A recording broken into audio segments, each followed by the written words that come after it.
अगर आप एक बिगिनर हो in the stock markets and you ask me that कहाँ से शुरुआत करनी चाहिए जहाँ पे आपको लो रिस्क के अंदर हाई रिटर्न्स मिल सके, so I would always suggest that you should start with index funds. Index fund के अंदर आपको इजीली, ज़्यादा नहीं तो इजीली 15% के जो रिटर्न्स है वो आप from the index fund easily earn कर सकते हो विद लो रिस्क। एंड अगर आप बिगिनर हो then you should definitely first invest in the index fund, and फिर जैसे जैसे आप मार्केट्स को सीखते जाओ आप और भी डायरेक्ट स्टॉक इन्वेस्टिंग की तरफ जा सकते हो। बट द क्वेश्चन इज कि ये इंडेक्स फंड क्या होता है और इंडेक्स फंड इन्वेस्टिंग करी कैसे जाती है। सो इन टुडेज वीडियो हम इसी के बारे में बात करने वाले, that what is an index fund investing and how to do index fund investing. So index fund investing को समझने से पहले यू हैव टू अंडरस्टैंड, सबसे पहले हमें समझना पड़ेगा इंडेक्स फंड इन्वेस्टिंग को समझने से पहले what is index, what is an index, इस टर्म को समझना पड़ेगा। देन आपको इंडेक्स फंड इन्वेस्टिंग समझ आ जाएगी।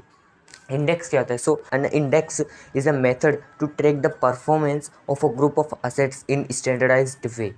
मतलब कि एक इंडेक्स जो है एक मेथड होती है। मेथड किस चीज़ की? एक ग्रुप ऑफ असेट्स को ट्रैक करने की। जो एक ग्रुप ऑफ असेट्स होता है उसको ट्रैक करने की एक स्टैंडर्डाइज्ड वे में ट्रैक करने की एक मेथड होती है जिसे हम बोलते हैं इंडेक्स। लाइक अगर मैं आपसे if you talk about whether report, अगर मैं आपसे पूछूं आज इंडिया का वेदर कैसा है, देन क्या आप मुझे पर्टिकुलरली बताओगे रेट इस सिटी का ऐसा है, मुंबई में ये वेदर है, पुणे में ये वेदर है, इंदौर में ये वेदर है, भोपाल में ये वेदर है, उत्तर प्रदेश में सॉरी लखनऊ में ये वेदर है, कानपुर में ये वेदर है, आगरा में ये वेदर है? नहीं, मैंने इंडिया का पूछा तो आप सभी का एक एवरेज वेदर बताओगे डेट आज 29 डिग्री सेल्सियस है या फिर जो भी वेदर है, तो आप एक एवरेज नंबर बताओगे, राइट? सो वो that average number is an index, ठीक है।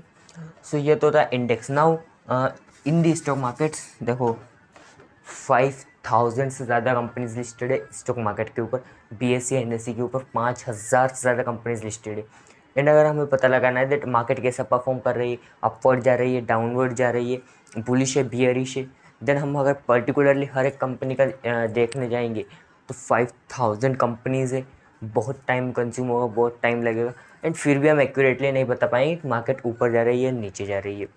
सो इसके लिए एक मेथड बनाई गई, या फिर हम बोलें कि एक स्टैंडर्डाइज्ड वे बनाई गई जहाँ पे टॉप 50 जो कंपनीज़ हैं, टॉप 50 कंपनीज़ का एक ग्रुप बनाए, एक ग्रुप या फिर हम बोल सकते हैं एक बास्केट बनाए। टॉप 50 कंपनीज़ की एक बास्केट बनाई, एक टॉप 30 कंपनीज़ की बास्केट बनाई, इस टाइप से बास्केट्स हमने बना दी। एंड उस बास्केट को हम बोलते हैं या फिर इंडेक्स, यानी कि आप कई बार टर्म्स सुनते होंगे Sensex, Nifty, Nifty auto and so on. से ये सब क्या, सेंसेक्स, निफ्टी, ये निफ्टी निफ्टी 50, ये निफ्टी ऑटो, ये सब this overall index. Nifty Sensex के अंदर जैसे टॉप 30 कंपनीज है इंडिया की by the market cap 30 companies है। हमारे निफ्टी 50 के अंदर NSE पर लिस्टेड 50 कंपनीज है टॉप की। निफ्टी ऑटो के अंदर NSE पर लिस्टेड टॉप ऑटो स्टॉक्स इसके अंदर आते हैं, like Tata motors and etcetera. So ये सारा एक बास्केट एक तरह से, इस बास्केट को हम बोलते हैं इंडेक्स। अब हम जब भी हमें मार्केट का पता लगाना हो, मार्केट कैसी है, तो हम हर एक स्टॉक को नहीं देखेंगे, हम देखेंगे सेंसेक्स कैसे चल रहा है, निफ्टी कैसे चल रहा है, अपवर्ड जा रहा है, डाउनवर्ड जा रहा है, एंड उसके बेसिस पर हम पता लगा देंगे कि मार्केट ऊपर जा रही है या नीचे जा रही है। सो ये तो हो गई इंडेक्स की बात कि इंडेक्स क्या होता है। आई होप आपको समझ आ गया होगा that what is an index. Now next बात करते हैं कि इंडेक्स फंड क्या होता है। तो इंडेक्स फंड और कुछ नहीं, बेसिकली एक टाइप ऑफ म्यूचुअल फंड्स होते हैं, एक टाइप ऑफ म्यूचुअल फंड होते हैं जो कि इन्वेस्ट करते हैं इंडेक्सेस के अंदर, सिर्फ इंडेक्सेस को ट्रैक करते हैं, इंडेक्सेस में इन्वेस्ट करते हैं। फॉर एग्जांपल अगर कोई निफ्टी 50 का इंडेक्स फंड होगा तो निफ्टी 50 में इंडेक्स के अंदर जो भी 50 कंपनीज़ है उन्हीं के अंदर उस सेम वेटेज में इन्वेस्ट करेगा जिस वेटेज के अंदर उसके अंदर कंपनीज लिस्टेड हैं, राइट? जैसे अगर निफ्टी में मान लेते फॉर एग्जांपल, अजम्पशन एग्जांपल बता रहा हूँ, फॉर एग्जांपल 30% का है निफ्टी के अंदर, 30% वेटेज है रिलायंस की,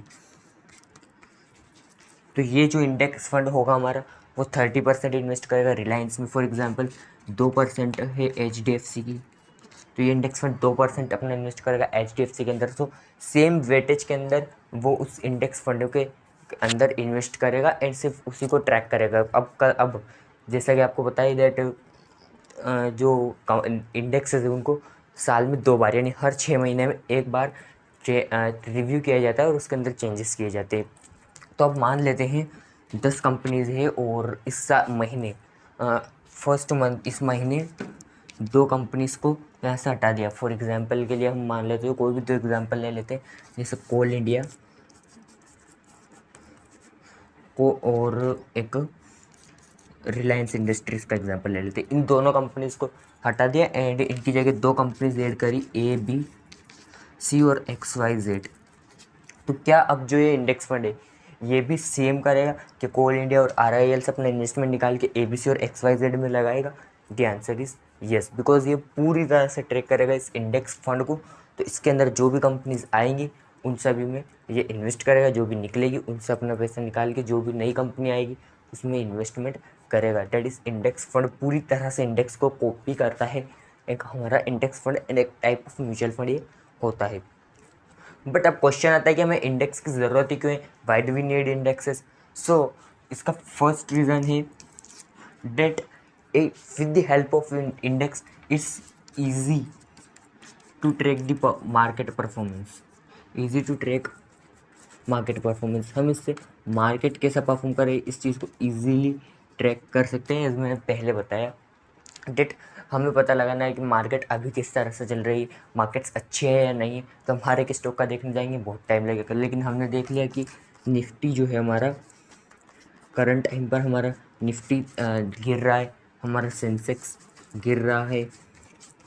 तो इससे हम पता लगा सकते हैं डेट मार्केट्स में अभी सेंटिमेंट ख़राब है, अभी मार्केट्स के अंदर सेलिंग चल रही है, मार्केट्स अच्छा परफॉर्म नहीं कर रही। वहीं अगर ये निफ्टी हमारा बढ़ रहा है, सेंसेक्स हमारा बढ़ रहा है, मतलब it is the right time to invest, यानी कि यहाँ पर हमारी मार्केट्स अच्छी परफॉर्म कर रही है। तो मार्केट परफॉर्मेंस को हम ट्रैक कर सकते हैं बड़ी easily.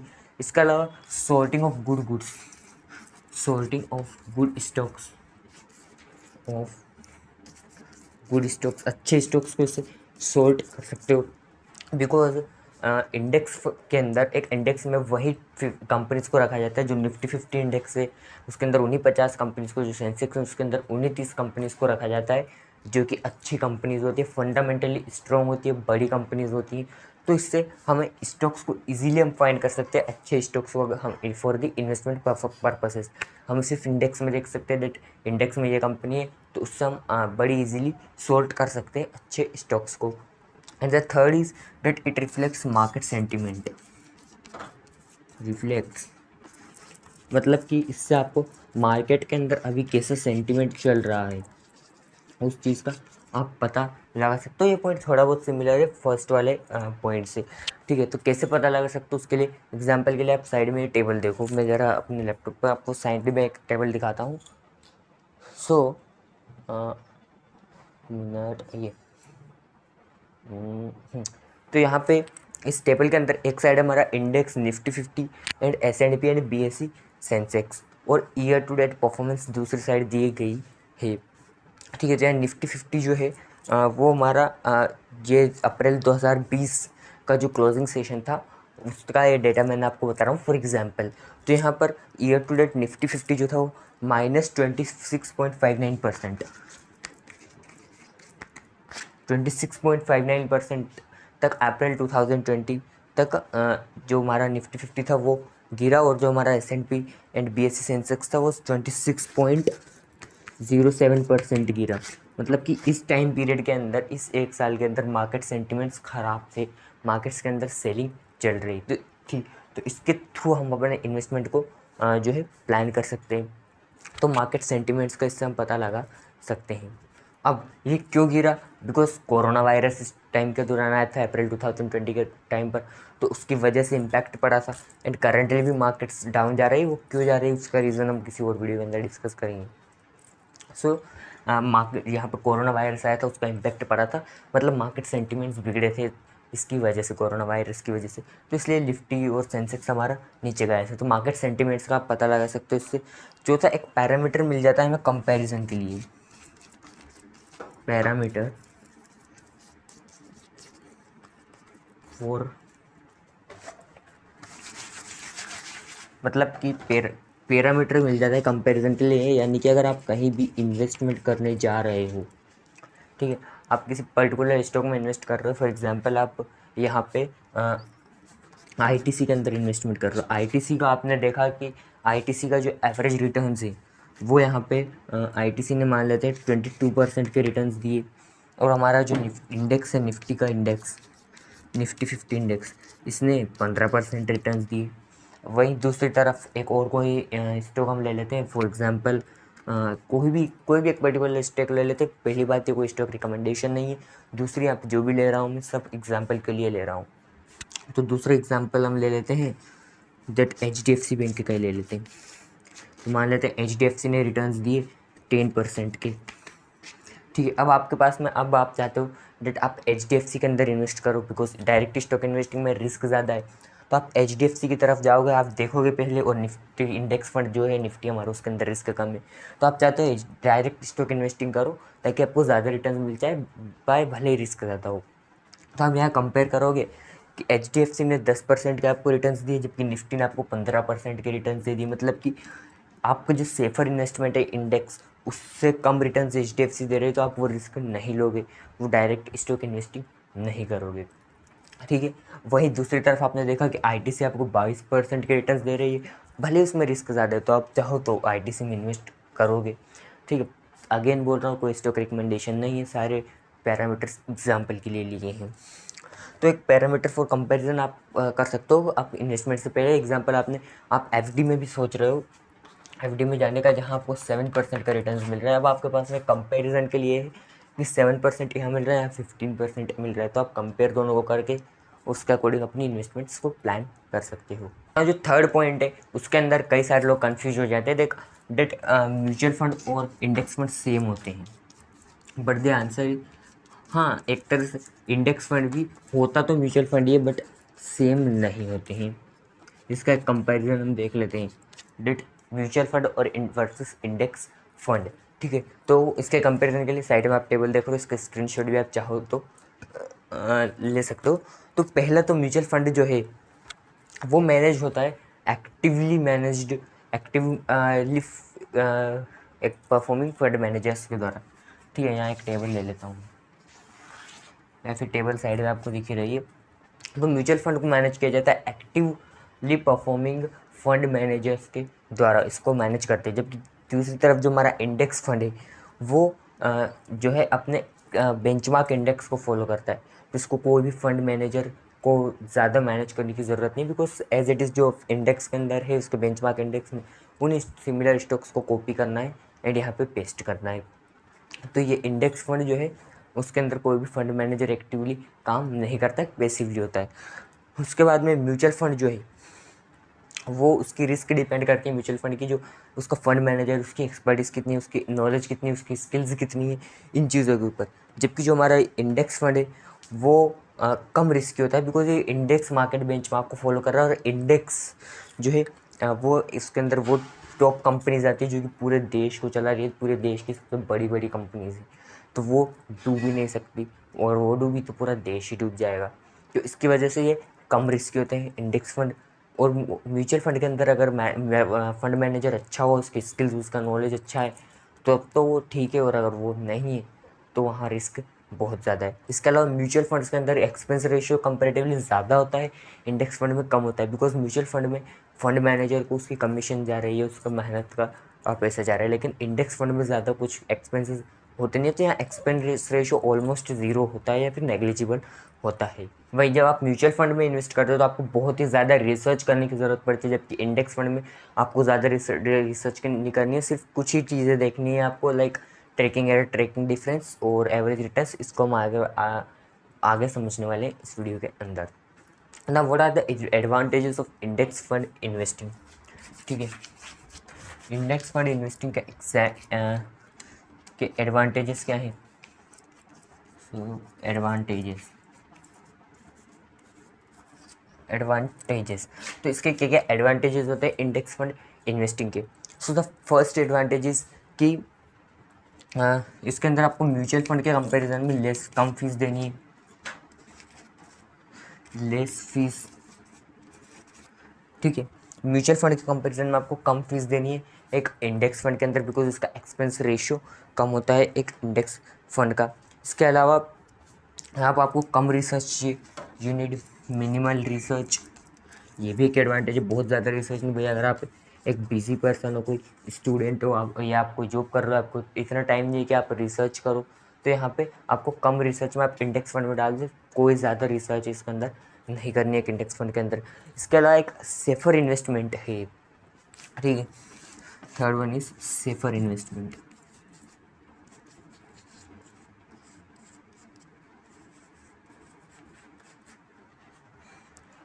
So index fund is a safer investment in comparison to stocks or debt mutual funds या फिर equity mutual funds.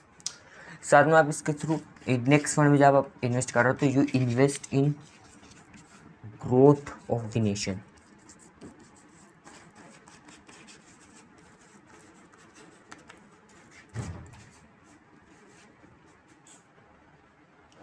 So when you are investing in an index fund, you are investing in the growth of the nation. If you believe that Indian economy will grow, आपको Indian economy believe है date वो grow करेगी, then index fund भी grow करेगा अगर Indian economy grow करेगी। तो आप एक तरह से इंडिया की ग्रोथ में इन्वेस्ट कर रहे हो through index fund investing.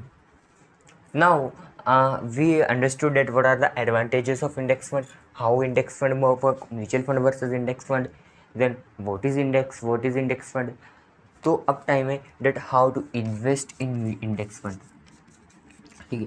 how to invest in index fund में अब हम इन्वेस्टमेंट शुरू करें कैसे इंडेक्स फंड के अंदर, क्या क्या चीज़ें देखनी चाहिए किसी भी इंडेक्स फंड को सिलेक्ट करने से पहले, कौन से इंडेक्स फंड लेना चाहिए।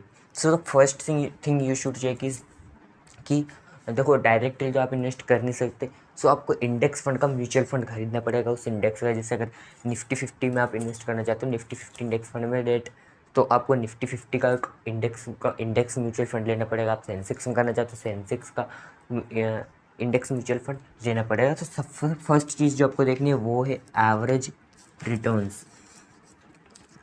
एवरेज रिटर्न्स उसने कितने परसेंट के दिए हैं, ठीक है। एवरेज रिटर्न्स आपसे आपको कंपेयर करना पड़ेगा, एवरेज रिटर्न्स देखने पड़ेंगे। दूसरी जो चीज़ है वो है, दूसरी और तीसरी चीज़ में सबसे ज़्यादा लोग कंफ्यूज हो देते हैं, that is tracking error. And तीसरी चीज़ है, दोनों कुछ साथ में लेके चल रहा हूँ मैं बिकॉज बहुत लोग इसमें कंफ्यूज होते हैं, वो है tracking difference. Okay, tracking error और ट्रैकिंग डिफरेंस। नाउ इन दोनों को समझते हैं। ट्रैकिंग एरर मतलब कि, ट्रैकिंग एरर के पहले समझते हैं ट्रैकिंग डिफरेंस को। सो ट्रैकिंग डिफरेंस मतलब कि जो हमारा इंडेक्स है उसने कितने रिटर्न्स दिया इन कंपेरेटिव टू डेट। हमारा जो इंडेक्स म्यूचुअल फंड है उसने, हमारा जो इंडेक्स फंड है उसने कितने रिटर्न्स दिए, दोनों का डिफरेंस इज ट्रैकिंग डिफरेंस। मतलब कि उसको ट्रैक करने में कितने % का डिफरेंस आया। फॉर एग्जांपल निफ्टी ने रिटर्न्स जनरेट करके दिए आपको 15%। वही जो हमारा एक कोई ABC इंडेक्स फंड है निफ्टी 50 का, रिटर्न्स दिए 14.5%। सो इस केस में 15 minus 14.5 equals to 0.5% is our tracking difference. 0.5% का हमारा ट्रैकिंग डिफरेंस है। तो ये tracking difference should not be more, ज़्यादा नहीं होना चाहिए। ट्रैकिंग डिफरेंस जितना कम हो उतना बेटर है मेरे अकॉर्डिंग। 1% से ज़्यादा का ही होना नहीं चाहिए। देखिए थोड़ा बहुत ट्रैकिंग डिफरेंस हर एक इंडेक्स फंड के अंदर होगा, बिकॉज इसको भी मैनेज करने वाले एक ह्यूमंस ही है, कोई डायरेक्टली ऑटोमेटिक मैनेज नहीं हो रहा है, तो थोड़ा बहुत एरर आ जाता है। बट ये ट्रैकिंग डिफरेंस जो है वो ज़्यादा नहीं होना चाहिए। And the next is tracking error, मतलब कि वोलेटिलिटी कितनी है उस ट्रैकिंग डिफरेंस की, ठीक है। मैं इसको एक एग्जांपल समझते हैं। जैसे दो केस लेते हैं हम। केस 1 के अंदर हमारा जो ट्रैकिंग डिफरेंस है वो चल रहा है इस टाइप से, रेट 0.5%, 0.4%, देन 0.3%, 0.2%। तो ये वोलेटिलिटी मतलब कि कितना ज़्यादा वोलेटाइल है, कितना ऊपर नीचे उसका ट्रेकिंग डिफरेंस कितना ज़्यादा हो रहा है। वही यहाँ पे कंसिस्टेंटली हो रहा है, थोड़ा बहुत हो रहा है 1-2%, 1-2% से, ठीक है। वहीं दूसरा केस लेते हैं जहाँ पे हमारा पैटर्न इस टाइप से चल रहा है डेट 0.5%, 0.3%, फिर 0.1%, 0.8%, 0.2%। मतलब यहाँ पे बहुत ज़्यादा वोलेटिलिटी है। वोलेटिलिटी जितनी ज़्यादा होगी उसके अंदर रिटर्न्स उसके उतने ही कम होंगे। सो वोलेट ट्रेकिंग एरर भी चेक करना है, दैट वोलेटिलिटी बहुत ज़्यादा नहीं होनी चाहिए, वो ट्रेकिंग एरर आपका ज़्यादा नहीं होना चाहिए, ट्रेकिंग डिफरेंस की वोलेटिलिटी ज़्यादा नहीं होनी चाहिए। सो ये कुछ 3 चीज़ें हैं जिन्हें आप चेक करके एक best index mutual fund purchase कर सकते हो और अपनी इन्वेस्टमेंट जर्नी को स्टार्ट कर सकते हो। एंड अगर ये वीडियो पसंद आए तो इस वीडियो को लाइक भी कर देना, शेयर कर देना सभी के साथ, एंड सब्सक्राइब करके चैनल को सब्सक्राइब करके बेल आइकन को ऑल पर सेट जरूर कर लेना। एंड अगर अपनी इन्वेस्टमेंट जर्नी शुरू करनी है, डीमेट अकाउंट ओपन करवाना है फ्री में, देन अपस्टॉक्स का लिंक नीचे डिस्क्रिप्शन में आप जरूर डेफिनेटली चेकआउट कीजिएगा। अपस्टॉक्स सबसे बड़ा स्टॉक ब्रोकर है और इसमें रतन टाटा ने भी इन्वेस्ट किए हैं, तो इसके थ्रू आप अपना फ्री में डीमेट अकाउंट ओपन करवा सकते हो।